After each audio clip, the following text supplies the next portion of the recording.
Why hello there, and welcome back to Let's Play Valdis story. Last time we defeated Asunian Aya, our dear senpai, not brother because he doesn't like being called that.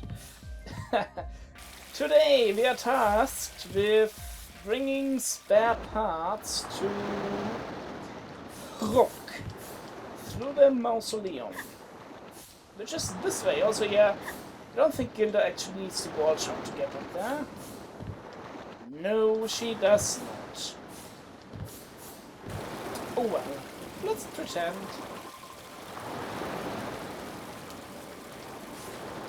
Oh.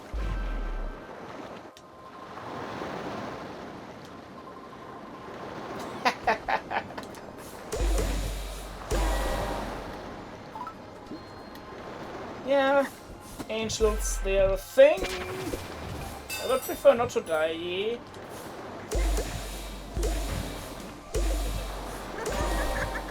Also, I hope I have enough room on my hard drive for this recording, because naturally I've been recording a couple episodes in a row, and the recording session should by now be about 100 megabytes in size. It's a thing. By the way, if you charge up, I highly recommend doing short charges during jumps, as this slows you down the least, or of course during stream transitions.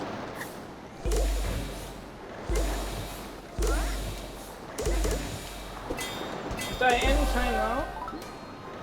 Man, why do I have to do all these heart attacks? Heavy attacks, whatever. Heart attack sounds too much like heart attack. Ooh, treasure. No, we are not supposed to be able to get up there this way, but hey, I'm Gilda Aya. I do what I want. Screw your game design. Oh, a nice skeletal servant. They are rather useless, but at least they serve as meat shields, or bone shields rather. So that's kind of nice. Ooh, more treasure. Also not how you're supposed to get this, but Gilda Aya laughs in the face of your game design.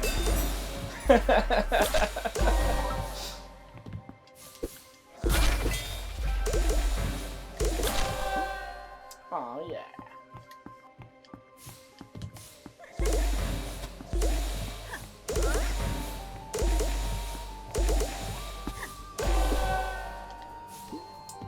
Nice. So now to take on the last two chokers in this room, up there.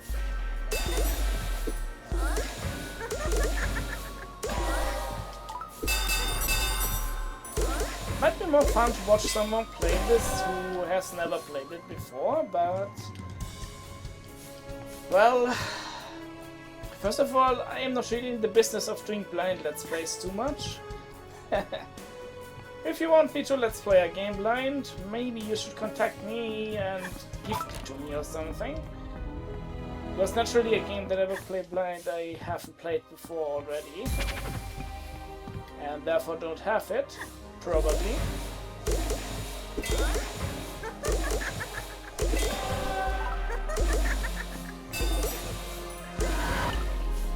Alright, we got a spirit potion by the way, which is kind of like the life potion, except if you run out of magic. It's kind of useful actually. Stop that. You can attack this guy from the front.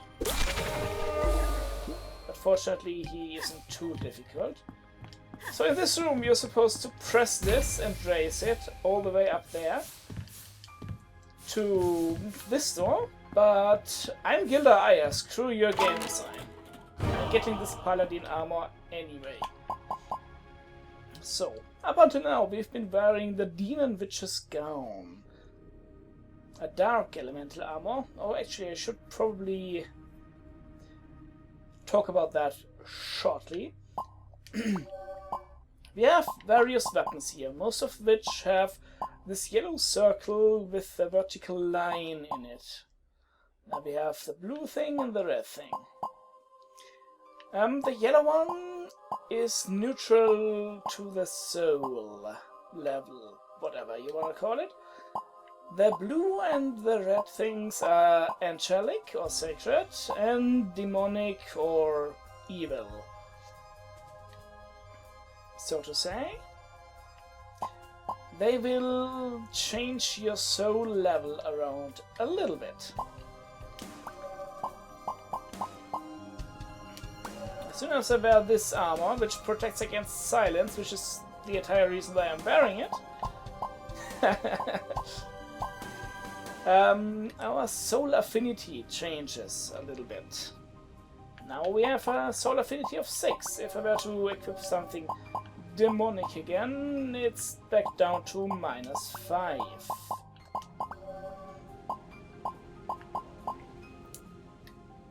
What this means is basically that I don't know what it means.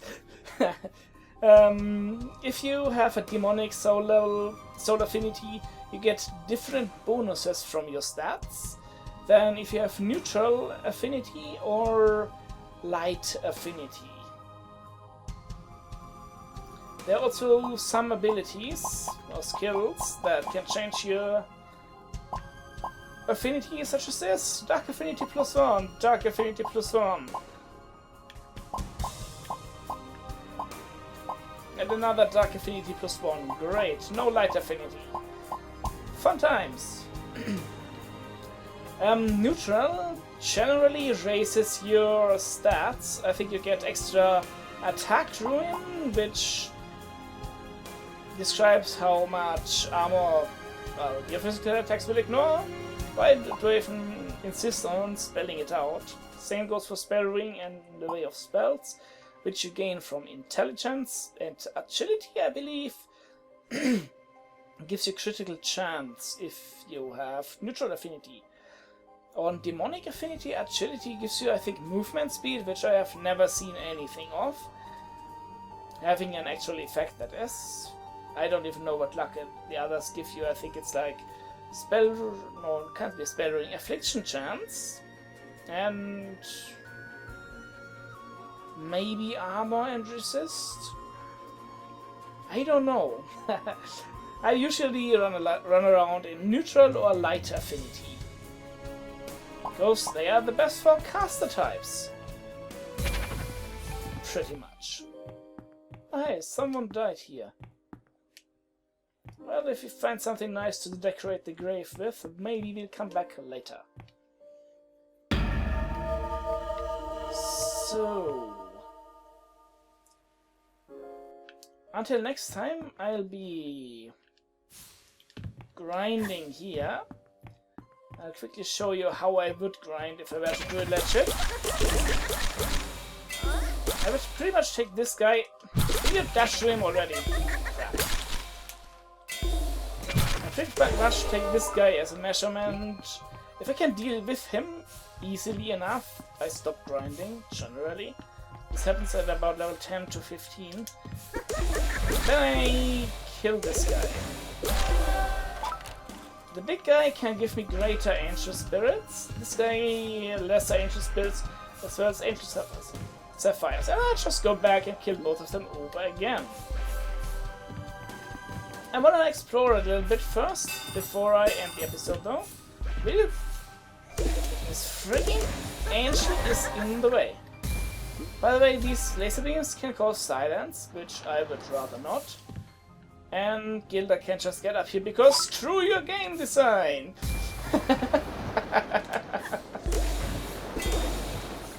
That was a grey metal helm. What that does for us? Well, we'll find that out next time.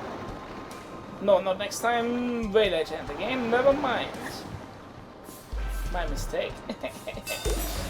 Oh yeah, we've seen one of these blue things in the first room of the mausoleum. We cannot use it for whatever reason. Well, he's poisoned.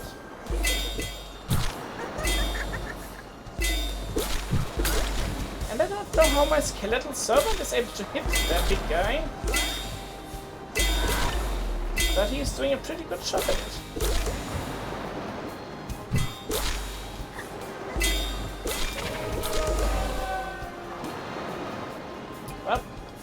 There's also a chest in this room, but it's over there and locked by this device, which is the mana device we saw earlier. It's a thing. So there's one more room with one more dude. It's a very special room with a very special dude. He only appears this once in order to lock the doors of the room, which are locked by a magic spell. You can die anytime now soon, buddy. Thanks. And because he's so special, he also is able to drop a greater angel spirit.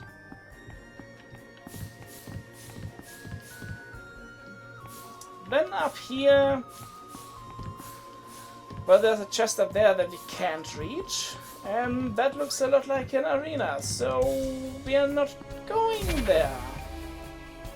We'll go there next time. For now, I'll stick to grinding and stuff.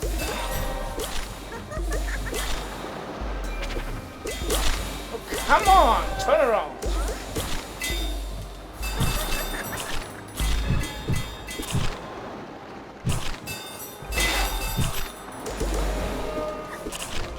Ow. Oh yeah, the big guy can also resurrect demons and angels that float as souls around him. So that's fun. By the way, if you want to check what loot an enemy is able to drop, you can check that in the lore on the main menu, or at another place that we haven't unlocked yet.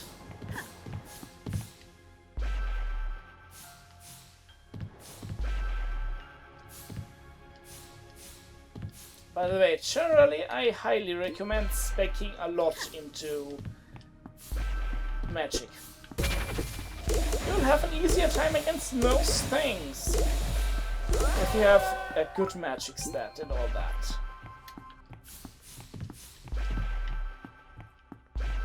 Well, I hope you enjoyed today's episode of Let's Play Valdis story. I realized this one is a little bit shorter than the others were, but such is life in the zone. Next time, we'll see what's beyond that arena-looking thing. I may actually meet you there, and already invest all my skill points and stat points. And yes, I legit would grind to level 15 here if I could see it being fitting. Which I can, especially since I'm playing on the highest difficulty. I have to say though, Wyatt and Rayna have a much easier time grinding, because when you're fighting barehanded with them, they gain additional experience. It's really nice. Vladin and Gilda do not have this bonus, which is a real freaking shame. But at least they are more useful overall. You can do infinite damage with Vladin if you have the patience to farm forever. And Gilda is the most abhorrently overpowered character in the entire game. She's quite literally broken. To be fair, she kind of needs the stats she gets, since she can't heal properly. There are a few abilities that allow her to heal, like regenerate, recover 1 HP a second when not in combat, which can be increased by 1. Or Conduit, recover 25% of MP cost as HP when casting spells. That's really bloody useful, except there's boni that allow you to reduce your MP cost, and you gain basically no HP from your spells. It sucks. Kind of. Leech. Part of all magic damage dealt is recovered as HP. I've never used that before because the other abilities on this tree are not so interesting. Same goes for that I don't particularly care. I really only go for the Blighted Dragon's kill down here, and then I'm done with the half-dragon part. Which is actually unusual for me, since this is usually the caster type of things. Which it is here as well, but there's not as much good stuff here. To be fair, speccing anything here with Vladian is a little bit of a problem anyway. Anyway, what I'm gonna need for the next boss is Swift Steps. If I can't have that, I'm going to die hard. Pretty much. Incidentally, this will also give me Regenerate. I may also go for Iron Will and Refract. I don't know if I'm gonna go for Indomitable and Unflinching, because I might spec more into this thing, especially for the basic combo length. But that's quite far in the future anyway, and I've been talking for like 5 minutes or whatever, without doing a whole lot, so I hope this has been recording, and I hope you enjoyed today's episode. I think I said that 5 minutes ago, but being angry at myself, not at you, hence the tone in my voice. I hope you enjoyed today's episode. This is Legion, and fare thee well.